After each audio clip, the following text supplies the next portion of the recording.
Blossom was no constantly we open.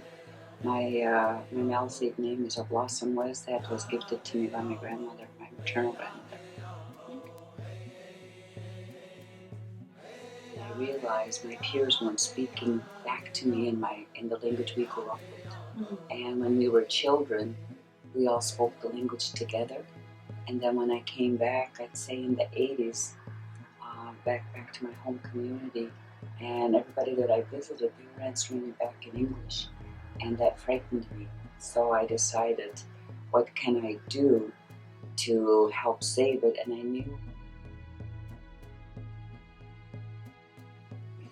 I would have to say at birth, because it's the only language that I really use. I just use English for convenience, but I'm so Maliseet that I dream in Maliseet, and I think in Maliseet, I smell in Maliseet, I eat in Maliseet, I taste in Maliseet,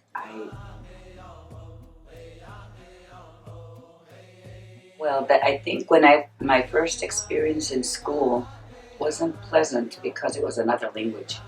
And then, but I'd heard enough English because my grandmother, being Catholic, would help the nuns, and so there was English transferred there.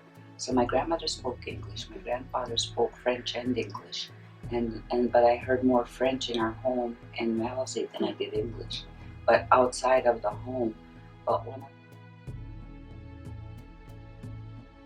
one of the things that I remember now that was a safety net for our language in my grandmother's view was we had a dog, and the dog would recognize a stranger coming up into the driveway, or the sidewalk. We didn't have cars back then, so it wasn't a driveway, but up the sidewalk.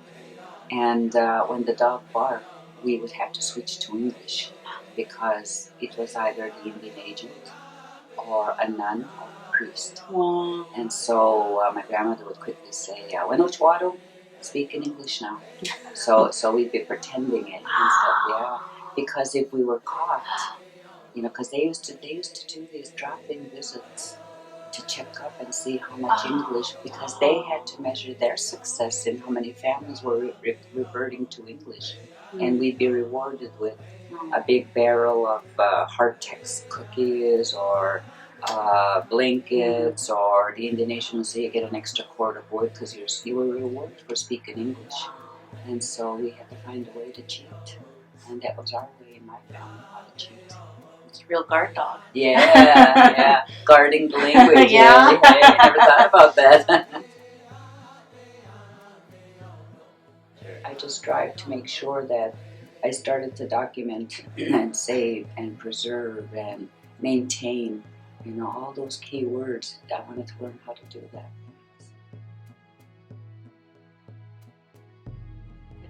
You have to be home to learn it. Yeah. But that used to be true before we started putting things online. I wanted to make sure, because I felt that sometimes I'd be walking down the street to the store and somebody would stop me and say, "Imelda, I wish I could take your course."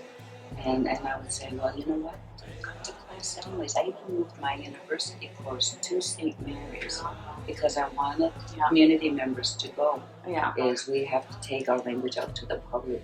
Everybody who wants to learn the language has to get into the habit of not just learning it when they're at the university or in the classroom. They have to wake up and realize, okay, how do I say eggs, and how do I say breakfast? How do I say good morning? How do I say, good night? How do you say I love you? How do I say behave? Those kind of things. And then you go to the grocery store and challenge yourself and start doing your grocery list in the language. And then just really, really doing that. Start labeling things until you know them. Give yourself a month to know. I tell people 10 things at a time. Because you do 20, our minds are too full, And I had one student who used to, with her son, they were Ojibwe, with her son, and what they used to do is every night she would let him stay up 1/2 hour later, only if they learned malices together. Yeah. And so what she did is she would change vocabulary. They would do animals one month, and she'd pull the blind down, and she'd have labels, and they'd be saying the name. Then she would take those words, and they would make a coloring book because he was an artist, and they would do that, so he would remember that. That's and cool. stuff. And then the next month, different words, Come on. you know, and stuff. Just absolutely amazing and stuff, you know. That's cool. Yeah. So those are the kind of things you need to do to make it your language. You know, otherwise it's just a course.